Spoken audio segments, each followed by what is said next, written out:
Hi friends, welcome to Nandadeepa YouTube channel. ಬನ್ನಿ ಇವತ್ತಿನ recipe ಏನಂತ ನೋಡೋಣ. ನಾನು ಇಲ್ಲಿ ಅವಲಕ್ಕಿಯಿಂದ ಮಸಾಲ ಹಪ್ಪಳವನ್ನು ಮಾಡ್ತಾಯಿದ್ದೀನಿ. 4 ಪಟ್ಟು ಅರಳುವ ಈ ಅವಲಕ್ಕಿ ಮಸಾಲ ಹಪ್ಪಳ ಹೇಗೆ ಮಾಡೋದು ಅಂತ ನೋಡೋಣ. ಇದು ಒಂದು ಸರಿ ಮಾಡಿದ್ರೆ ಪದೇ ಪದೇ ಇಡೀ ವರ್ಷ ಮಾಡಬೇಕು ಅಂತ ಅನಿಸುತ್ತೆ. ಅಷ್ಟೊಂದು ರುಚಿಯಾಗಿರುವ ಈ ಹಪ್ಪಳ ಹೇಗೆ ಮಾಡೋದು ಅಂತ ನೋಡೋಣ. ಮೊದಲಿಗೆ ನಾನು 1 ಕಪ್ಪಷ್ಟು ಅವಲಕ್ಕಿಯನ್ನು ತೊಗೊಂಡಿದ್ದೀನಿ. ನೋಡಿ, ಈ ರೀತಿ ಇರೋದು ನಾರ್ಮಲ್ ಅವಲಕ್ಕಿ, ನಾವು ಮನೆಯಲ್ಲಿ ಯೂಸ್ ಮಾಡ್ತೀವಲ್ಲ ಅದೇ ಅವಲಕ್ಕಿಯನ್ನು 1 ಕಪ್ಪಷ್ಟು ತೊಗೊಂಡಿದ್ದೀನಿ. ಇವಾಗ ನಾವು ಇಷ್ಟೋ ಮೇಲೆ ಒಂದು ಬಾಳಿಗೆನ ಇಟ್ಕೊಂಡು ಇವಾಗ ನಾವು ಈ ಅವಲಕ್ಕಿಯನ್ನು ಒಂದು ಸ್ವಲ್ಪ ನಾವು ರೋಸ್ಟ್ ಮಾಡ್ಕೊಳ್ಬೇಕಾಗುತ್ತೆ. ನೋಡಿ, ಗ್ಯಾಸನ್ನು ಮೀಡಿಯಮ್ ಫ್ಲೇಮ್ ಇಟ್ಕೊಂಡು ನಾವು ಒಂದೇ 1 ನಿಮಿಷದವರೆಗೆ ಇದನ್ನು ರೋಸ್ಟ್ ಮಾಡ್ಕೊಳ್ಬೇಕು. ಒಂದು ಸ್ವಲ್ಪ ಕ್ರಿಸ್ಪಿಯಾಗಿ ಆಗಿರಬೇಕು ಅಷ್ಟೇ, ಜಾಸ್ತಿ ಮಾಡೋದಕ್ಕೆ ಹೋಗಬೇಡಿ, ಕಲರ್ ಚೇಂಜ್ ಆಗುತ್ತೆ. ಸ್ವಲ್ಪ ಅಂದರೆ ಒಂದು ಸ್ವಲ್ಪ ಕ್ರಿಸ್ಪಿ ಆಗೋವರೆಗೂ ನಾವು ಇದನ್ನು ರೋಸ್ಟ್ ಮಾಡ್ಕೊಳ್ಬೇಕು. ಇವಾಗ ಇದು ರೆಡಿಯಾಗಿದೆ ನೋಡಿ. ಇವಾಗ ನಾನು ಇದು ಒಂದು ಪ್ಲೇಟಲ್ಲಿ ತೆಕ್ಕೋತಾ ಇದ್ದೀನಿ. ನೋಡಿ, ಪ್ಲೇಟಿಗೆ ಹಾಕ್ಕೊಂಡು ನಾವು ಚೆನ್ನಾಗಿ ಆರುವುದಕ್ಕೆ ಬಿಡಬೇಕು. ಇದು ಫುಲ್ ತಣ್ಣಗಾಗೋವರೆಗೆ ನಾವು ಬಿಡಬೇಕು. ನೋಡಿ, ಇವಾಗ ನೋಡಿ ಒಂದು ಸ್ವಲ್ಪ ತಣ್ಣಗಾಗಿದೆ. ಈ ರೀತಿ ತಣ್ಣಗಾದಮೇಲೆ ನಾನು ಒಂದು ಮಿಕ್ಸಿ ಜಾರನ್ನು ತೊಗೊಂಡು ಮಿಕ್ಸಿ ಜಾರಿಗೆ ಹಾಕೋತಾ ಇದ್ದೀನಿ. ನೋಡಿ, ಇವಾಗ ನಾವು ಇದನ್ನು ಪೌಡ್ರ್ ಮಾಡ್ಕೊಂಡು ಬರಬೇಕು. ಎಷ್ಟು ನುಣ್ಣಗಾಗುತ್ತೋ ಅಷ್ಟು ನುಣ್ಣಗೆ ನಾವು ಇದನ್ನು ಪೌಡ್ರ್ ಮಾಡ್ಕೊಂಡು ಬರೋಣ. ಹಿಟ್ಟಿನ ಥರ ಆಗಬೇಕು. ನೋಡಿ, ಇವಾಗ ನಾನು ಪೌಡ್ರ್ ಮಾಡ್ಕೊಂಡು ಬಂದಿದ್ದೀನಿ. ಯಾವ ರೀತಿಯಾಗಿದೆ ಅಂತ ನೋಡ್ಕೊಳ್ಳೋಣ. ನೋಡಿ, ಈ ರೀತಿ ಹಿಟ್ಟಿನ ಥರ ಪೌಡ್ರ್ ಮಾಡ್ಕೊಳ್ಬೇಕು. ಇವಾಗ ನಾನು ಒಂದು ಸ್ವಲ್ಪ ಸೋದಿಸ್ಕೊತಾ ಇದ್ದೀನಿ. ಈ ಥರ ಒಂದು ಜಾರಿಯನ್ನು ತೊಗೊಂಡು ನಾನು ಇದನ್ನು ಸೋದಿಸ್ಕೊತಾ ಇದ್ದೀನಿ. ನೋಡಿ, ಒಂದು ಸ್ವಲ್ಪ ಮೇಲ್ಗಡೆ ದಪ್ಪಾಗಿರೋದು ತೊಗೊಳ್ಬಾರ್ದು, ಕೆಳಗಡೆ ಬಂದಿರುವ ಹಿಟ್ಟನ್ನು ಮಾತ್ರ ನಾವಿಲ್ಲಿ ತೊಗೊಳ್ಬೇಕಾಗುತ್ತೆ. ನೋಡಿ, ಇವಾಗ ನಾವು ಅಳತೆಯ ಪ್ರಕಾರ ನಾನಿಲ್ಲಿ ಒಂದು ಬಟ್ಟಲಲ್ಲಿ ಹಾಕೋತಾ ಇದ್ದೀನಿ. ಅಳತೆ ಪ್ರಕಾರ ತೊಗೊಂಡ್ರೆ ನಾವು ನೀರು ಹಾಕೋದಕ್ಕೆ ಕರೆಕ್ಟಾಗಿ ಅಳತೆ ಗೊತ್ತಾಗುತ್ತೆ ಅಂತ ನಾನಿಲ್ಲಿ ಬಟ್ಟಲಲ್ಲಿ ಹಿಟ್ಟನ್ನು ಹಾಕ್ಕೊಂಡಿದ್ದೀನಿ. ನೋಡಿ, ಇಷ್ಟು ಹಿಟ್ಟಿದೆ. ನಾವು ಇವಾಗ ಒಂದು ಎಷ್ಟೋ ಮೇಲೆ ಒಂದು ಬಾಳಿಗೆನ ಇಟ್ಕೊಂಡು ನಾನು ಅದೇ ಬಟ್ಟಲಿನಿಂದ ನಾನಿಲ್ಲಿ 2 ಬಟ್ಟಲಷ್ಟು ನೀರು ಹಾಕೋತಾ ಇದ್ದೀನಿ. ನೋಡಿ, ಅದು 1 ಬಟ್ಟಲಿಗೆ ಒಂದು ಸ್ವಲ್ಪ ಕಡಿಮೆ ಇದೆ ಹಿಟ್ಟು. ನಾನಿಲ್ಲಿ 2 ಬಟ್ಟಲನ್ನು ನೀರು ಹಾಕೋತಾ ಇದ್ದೀನಿ. ನೋಡಿ, ಇವಾಗ ನೀರನ್ನು ಹಾಕ್ಕೊಂಡಾದಮೇಲೆ ನಾವು ಇದಕ್ಕೆ ರುಚಿಗೆ ತಕ್ಕಷ್ಟು ಉಪ್ಪನ್ನು ಹಾಕ್ಕೊಳ್ಬೇಕು. ಮತ್ತು ಒಂದು ಸ್ವಲ್ಪ ಜೀರಿಗೆ, ಮತ್ತು ಒಂದು ಸ್ವಲ್ಪ ಬೇಕಿಂಗ್ ಸೋಡಾವನ್ನು ಹಾಕ್ಕೊಳ್ಳಿ.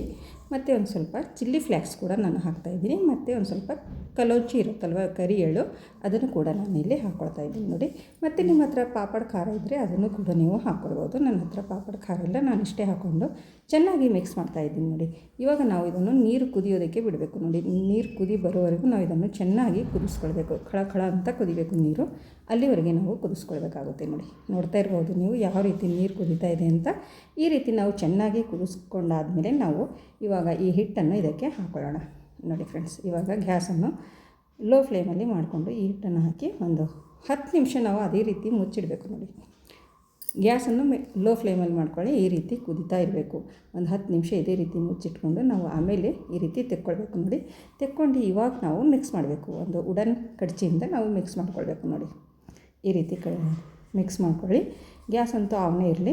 ಇದೇ ರೀತಿ ನಾವು ಮಿಕ್ಸ್ ಮಾಡ್ತಾ ಒಂದು 5ರಿಂದ 8 ನಿಮಿಷದವರೆಗೆ ನಾವು ಇದೇ ರೀತಿ ಮಿಕ್ಸ್ ಮಾಡಬೇಕು. ನೋಡಿ, ಇದು ಹಿಟ್ಟು ತುಂಬ ಜಿಗಿಯಾಗಿ ಆಗುತ್ತೆ. ಅಲ್ಲಿವರೆಗೂ ನಾವು ಚೆನ್ನಾಗಿ ಮಿಕ್ಸ್ ಮಾಡ್ತಾನೆ ಇರಬೇಕು. ಗ್ಯಾಸ್ ಅಂತೂ ಆವನೇ ಇದೆ, ಇಲ್ಲಿವರೆಗೂ ಲೋ ಫ್ಲೇಮಲ್ಲಿದೆ ಗ್ಯಾಸು. ಇದೇ ರೀತಿ ನಾವು ಚೆನ್ನಾಗಿ ಮಿಕ್ಸ್ ಮಾಡಬೇಕು. ಒಂದು 5-6 ನಿಮಿಷ 8 ನಿಮಿಷದವರೆಗೆ ನಾವು ಚೆನ್ನಾಗಿ ಮಿಕ್ಸ್ ಮಾಡಿಕೊಂಡು ಮತ್ತೆ ನಾವು ಒಂದು ಅದೇ ಡಕ್ಕಣವನ್ನು ಮತ್ತೆ ಮುಚ್ಚಿಕೊಂಡು ಮತ್ತೆ ನಾವು ಇದು ಉಮ್ಮಗಾಗೋದಕ್ಕೆ ಬಿಟ್ಬಿಡಬೇಕು. ನೋಡಿ, ಮತ್ತೆ ಒಂದು 5 ನಿಮಿಷ ಬಿಟ್ಬಿಡಿ. ಗ್ಯಾಸ್ ಅಂತೂ ಅವನೇ ಇದೆ, ಲೋ ಫ್ಲೇಮಲ್ಲಿದೆ.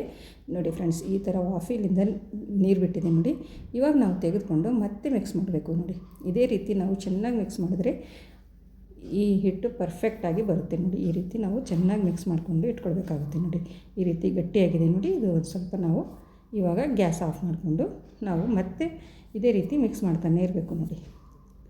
ನೋಡಿ, ಯಾವ ರೀತಿಯಾಗಿದೆ ಅಂತ ನೋಡ್ಕೊಳ್ಳಿ. ಗ್ಯಾಸ್ ಆಫ್ ಮಾಡಿಕೊಂಡು ನಾನು ತೆಗೆದಿಟ್ಕೊಂಡಿದ್ದೀನಿ. ಇವಾಗ ನಾನು ಈಗ ತೆಗೆದಾದ್ಮೇಲೆ ಈ ಥರ ಬಟರ್ ಪೇಪರ್ ಮೇಲೆ ಹಾಕ್ಕೊಂಡು ಈ ಥರ ನಾನು ಮೆದ್ಕೋತಾ ಇದ್ದೀನಿ. ನೋಡಿ, ಇದನ್ನು ನಾದ್ಕೊಳ್ಬೇಕಾಗುತ್ತೆ. ಎಷ್ಟು ಚೆನ್ನಾಗಿ ನಾದ್ಕೋತೀರೋ ಅಷ್ಟು ಚೆನ್ನಾಗಿ ನಮ್ಮ ಹಪ್ಪಳಗಳನ್ನು ಬರ್ತವೆ. ನೋಡಿ, ಇದೇ ರೀತಿ ನಾನು 3-4 ನಿಮಿಷದವರೆಗೆ ಇದೇ ರೀತಿ ಮಾಡ್ಕೊಂಡಿದ್ದೀನಿ. ಚೆನ್ನಾಗಿ ಜಿಗಿ ಬರುತ್ತೆ. ನೋಡಿ, ನಿಮ್ಮ ಹತ್ರ ಬಟರ್ ಪೇಪರ್ ಇಲ್ಲಾಂದರೆ ನೀವು ಬಟ್ಟೆ ಮೇಲೂ ಕೂಡ ಮಾಡ್ಕೊಳ್ಬೋದು. ನಾನು ಇವಾಗ ಒಂದು ಬೌಲಲ್ಲಿ ಹಿಟ್ಟನ್ನು ಇಟ್ಕೊಂಡು ಒಂದು ಸ್ವಲ್ಪ ತಗೊಂಡು ಉಂಡೆಯನ್ನು ಮಾಡ್ಕೊತಾ ಇದ್ದೀನಿ. ನೋಡಿ, ಇವಾಗ ಹಪ್ಪಳ ಹೇಗೆ ಮಾಡೋದು ಅಂತ ತೋರಿಸ್ತೀನಿ. ಇದೇ ಥರ ನಾವು ಬಟ್ಟೆಯಿಂದ ಮುಚ್ಚಿಟ್ಕೊಳ್ಳೋಣ. ಹಿಟ್ಟು ಅಂಟುಗಟ್ಟೋದಿಲ್ಲ, ಚೆನ್ನಾಗಿರುತ್ತೆ. ಈ ಥರ ನಾವು ಚಪಾತಿ ಮಾಡೋ ಮಣೆಯನ್ನು ತೊಗೊಂಡು ಒಂದು ಬಟರ್ ಪೇಪರ್ ತೊಗೊಂಡಿದ್ದೀನಿ. ಬಟರ್ ಪೇಪರ್ ಮೇಲೆ ನಾವು ಈ ಉಂಡೆಯನ್ನು ಇಟ್ಕೊಂಡು ಮತ್ತು ಮೇಲೆ ಒಂದು ಬಟರ್ ಪೇಪರನ್ನು ಇಡಬೇಕು. ನೋಡಿ ಫ್ರೆಂಡ್ಸ್, ನಿಮ್ಮ ಹತ್ರ ಬಟರ್ ಪೇಪರ್ ಇಲ್ಲ ಅಂದರೆ ನಾನು ಇನ್ನೊಂದು ರೀತಿಯಲ್ಲಿ ಕೂಡ ತೋರಿಸ್ತೀನಿ. ಇವಾಗ ನಾನು ಈ ಬಟರ್ ಪೇಪರ್ದಿಂದ ತೋರಿಸ್ತಾ ಇದ್ದೀನಿ. ನೋಡಿ, ಬೇಲಣಿಗೆಯಿಂದ ಈ ರೀತಿ ಲಟ್ಟಿಸ್ಕೊಂಡು ಮತ್ತು ನಾವು ಕೈಯಿಂದ ಕೂಡ ಈ ರೀತಿ ಮಾಡ್ಕೊಳ್ಬೋದು. ನಿಮಗೆ ಯಾವ ರೀತಿ ಈಸಿ ಅನ್ನಿಸ್ತೋ ಆ ರೀತಿ ಮಾಡ್ಕೊಳ್ಳಿ. ಬಟ್ ಬೇಲಣಿಗೆಯಿಂದನೂ ಕೂಡ ಮಾಡ್ಕೊಬೋದು ಮತ್ತು ಅಥವಾ ಈ ರೀತಿ ಕೈಯಿಂದನೂ ಕೂಡ ಮಾಡ್ಕೊಳ್ಬೋದು. ಈ ಹಪ್ಪಳ ತುಂಬ ಸುಲಭವಾದ ರೀತಿಯಲ್ಲಿ ಮಾಡ್ಬೋದು. ಇದಕ್ಕೇನು ಬಿಸಿಲು ಹತ್ತೋದಿಲ್ಲ, ಏನಿಲ್ಲ. ಮನೆಯಲ್ಲೇ ನೆರಳಲ್ಲೇ ಒಣಗಿಸ್ಬೇಕು ಫ್ಯಾನಿನ ಗಾಳಿಗೆ. ನೋಡಿ ಫ್ರೆಂಡ್ಸ್, ಈ ರೀತಿ ರೆಡಿ ಆಯಿತು ನೋಡಿ. ಈ ರೀತಿ ಇಟ್ಕೊಂಡೆ ನಾವು ಆರಾಮಾಗಿ ಈ ರೀತಿ ಬಟರ್ ಪೇಪರನ್ನು ತೆಕ್ಕೊಳ್ಬೇಕು ನೋಡಿ. ತುಂಬ ಸೂಪರಾಗಿ ಬರುತ್ತದೆ ನೋಡಿ.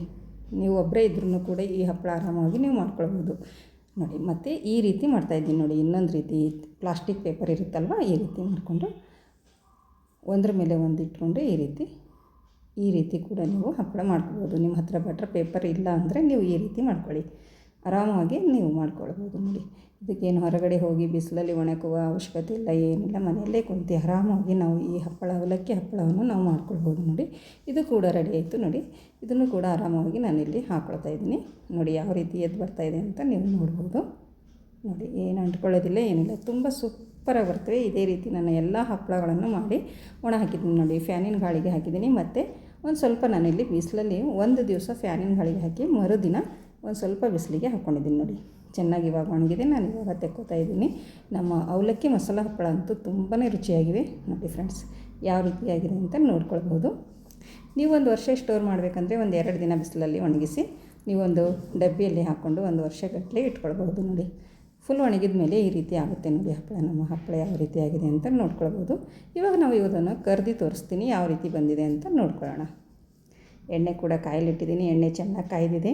ಇವಾಗ ನೋಡಿ ಯಾವ ರೀತಿ ಅರಳ್ತಾ ಇದೆ ಅಂತ. 1ಕ್ಕೆ 4 ಪಟ್ಟು ಈ ಅರಳುವ ಈ ನಮ್ಮ ಅವಲಕ್ಕಿ ಮಸಾಲ ಹಪ್ಪಳ ಅಂತೂ ತುಂಬಾ ಸೂಪರಾಗಿದೆ ನೋಡಿ. ಎಷ್ಟು ಚೆನ್ನಾಗಿ ಬಂದಿದೆ ಅಂತ ನೋಡ್ಬೋದು ನೀವು. ಮತ್ತು ಇನ್ನೊಂದು ಹಪ್ಪಳ ಕೂಡ ನಾನಿಲ್ಲಿ ಕರ್ದು ತೋರಿಸ್ತಾ ಇದ್ದೀನಿ ನೋಡಿ ಫ್ರೆಂಡ್ಸ್. ಎಷ್ಟು ಸೂಪರಾಗಿ ಬಂದಿದೆ ಅಂತ ನೋಡ್ಬೋದು ನೋಡಿ. ಬಾಯಲ್ಲಿಟ್ಟರೆ ಕರಗೋಗುತ್ತೆ, ಅಷ್ಟೊಂದು ರುಚಿಯಾಗಿರುವ ನಮ್ಮ ಈ ಅವಲಕ್ಕಿ ಮಸಾಲ ಹಪ್ಪಳ ಅಂತೂ ತುಂಬ ರುಚಿಯಾಗಿವೆ. ನೀವು ಒಂದು ಸರ್ತಿ ಮಾಡಿ ನೋಡಿ, ಹೇಗೆ ಬಂತು ಅಂತ ಕಮೆಂಟಲ್ಲಿ ತಿಳಿಸಿ ಫ್ರೆಂಡ್ಸ್. ನೋಡಿ ಯಾವ ರೀತಿಯಾಗಿದೆ ಅಂತ. ನಮ್ಮ ಹಪ್ಪಳಗಳು ತುಂಬಾ ಸೂಪರಾಗಿ ಬಂದಿವೆ. ನೀವು ಒಂದು ಸರ್ತಿ ಮಾಡಿ ಇಡೀ ವರ್ಷನೇ ನಾವು ಇಟ್ಕೊಂಡು ತಿನ್ಬೋದು ನೋಡಿ. ಯಾವ ರೀತಿ ಯಾವ ಸೈಜಲ್ಲಿದ್ದ ಹಪ್ಪಳ ಯಾವ ಸೈಜ್ ಆಗಿದೆ ಅಂತ ನೀವು ನೋಡ್ಬೋದು. ನನ್ನ ವಿಡಿಯೋ ಇಷ್ಟ ಆದರೆ ಒಂದು ಲೈಕ್ ಮಾಡಿ, ಶೇರ್ ಮಾಡಿ ಮತ್ತು ಕಮೆಂಟ್ ಮಾಡಿ ತಿಳಿಸಿ ಫ್ರೆಂಡ್ಸ್. ನೋಡಿ ಯಾವ ಥರ ಮುರಿತಾ ಇದೆ ಅಂತ ನೋಡ್ಬೋದು ನೋಡಿ. ಒಂದು ಹಪ್ಪಳ ಮುರಿ ತೋರಿಸ್ತಾ ಇದ್ದೀನಿ ಯಾವ ಥರ ಆಗಿದೆ ಅಂತ ನೋಡಿ. ಮತ್ತು ನನ್ನ ಚಾನಲನ್ನು ಯಾರು ಸಬ್ಸ್ಕ್ರೈಬ್ ಮಾಡಿಕೊಂಡಿಲ್ಲ ಅವರು ಸಬ್ಸ್ಕ್ರೈಬ್ ಮಾಡಿಕೊಳ್ಳಿ. ಮತ್ತು ನನ್ನ ಮುಂದಿನ ವಿಡಿಯೋ ನೋಟಿಫಿಕೇಷನ್ ನಿಮಗಾಗಿ ತಲುಪುತ್ತೆ. ಮತ್ತೆ ಸಿಗೋಣ. ಓಕೆ, ಬಾಯ್ ಬಾಯ್.